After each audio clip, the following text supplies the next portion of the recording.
This is a guide for the Lightblade Grandmaster Nightfall. I'm not going to cover absolutely everything about this strike, but I'm going to provide a lot of suggestions I see very few other guides suggest. I've ran this GM over 150 times and have fine-tuned each encounter to get a guaranteed platinum double help with a 95% success rate and around a 22-minute average clear time, with the quickest clear time being 12 minutes. Loadouts. First things first, you're going to run rockets. Other guides may suggest linears, but I ran probably 90 GMs last time with linears and then tried some with rockets, and it's literally a night and day difference, especially in the boss room. You might be concerned about the ammo economy compared to linears, but don't be, because we're going to have people run Aeons. Other weapons are really dealer's choice, but I highly suggest you have one Galahorn and one Arbalist or Wish Ender. Arbalist will be better for dealing with high priority targets, while Wish Ender will be better for boss damage, so if the high priority targets are what's giving you issues, run Arbalist. There's only 3 unstoppables, 4 if you're lucky, and they're in a position where you only need one person with unstoppable, so don't make your entire fire team run unstoppable because it is not needed. Subclass, Hunter should be on Void with either Graviton or Aeons, or if they're really feeling it, Gathering Storm with Aeons. Warlocks should be on Nova Bomb or Stasis with Aeons, and Titans should be on Thunder Crush with Curious, Heart of Inmost Light, or Aeons. No matter what your class setup is, you should absolutely have at least one person on Aeons. 2 is ideal, 3 is not really that needed, but you should definitely have at least one. Not running Aeons will literally double the time you spend in the strike, and the strike is hard enough that there's no reason to put yourself at a disadvantage. Okay, strike start. You're allowed to skip 2 champions in the strike and still get platinum, so I suggest you either skip the first 2 champions or the last 2 champions. If you have poor burst damage, skip the first 2, but if you're confident in your team's ability to burn 25% of the boss's health instantly, skip the last 2. Instantly send the boss away, and if you have an Invis Hunter, go forward to despawn the enemies. If you don't, just slowly work on the enemies. The first big room contains 2 wizards, 2 barrier knights, 1 Lightblade warrior, and 15 acolytes initially. The wizards, barriers, and Lightblade warrior should be your priority. I suggest you focus on the barriers before the Lightblade warrior, as trying to finish the Lightblade warrior with boomers blasting you is an absolute nightmare. I suggest you just spam rockets here and then use your Arbalist or Wish Ender to break barrier shields. Since you have someone on Aeons and you're going to be getting a lot of ammo in the upcoming sections, there's no reason to not spend all of your heavy in this room. If you're able to finish the barrier knights at the beginning, great, but don't stress if you can't. Also, note that Aeons do not give ammo on the Ghost Crush, they only give it on the actual big guy, so don't worry about making sure your Aeon user is the one who crushes a warrior's ghost. When all but 2 enemies die, make these acolytes. You'll get 12 more Thrall, 4 acolytes, and 1 Lightblade warrior. The warrior spawns by where you enter, and again, just blast him with rockets and then crush his ghost. Once there's only 2 enemies left, you'll get a 3rd Lightblade warrior, 2 arc-shielded melee knights, and more Thrall in the middle. Again, rocket spam. These arc-shielded melee knights do give Aeon finishes, so if you can finish those, great. Again, if you can't, it's fine, even if you leave this room with 0 heavy ammo.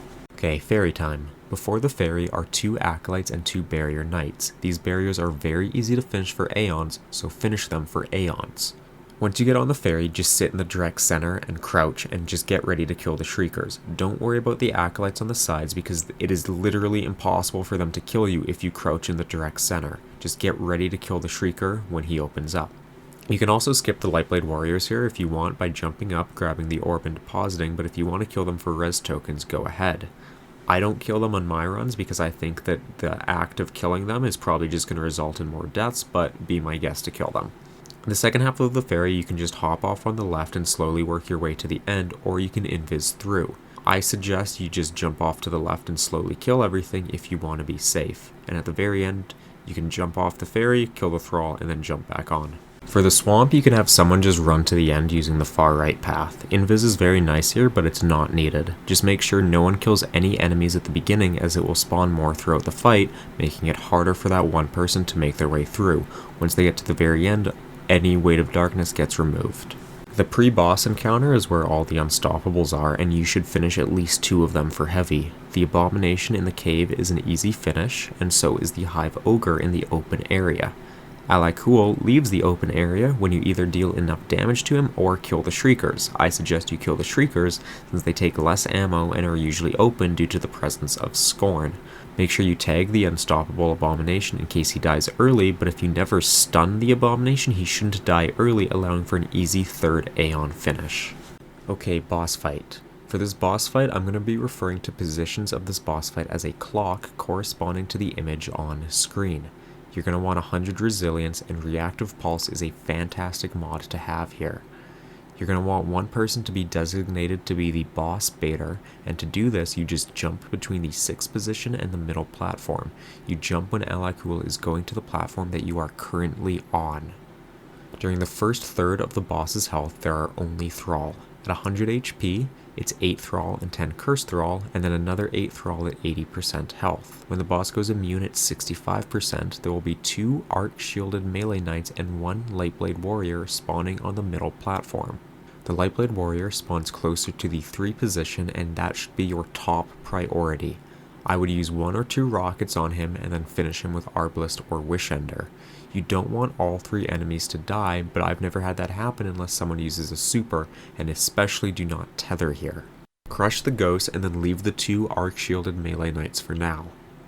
You can kill one of the 2 Arc-Shielded Melee Knights with your Aeon finisher, and then you want to kill all the Cursed Thrall without killing the 2nd Arc Knight.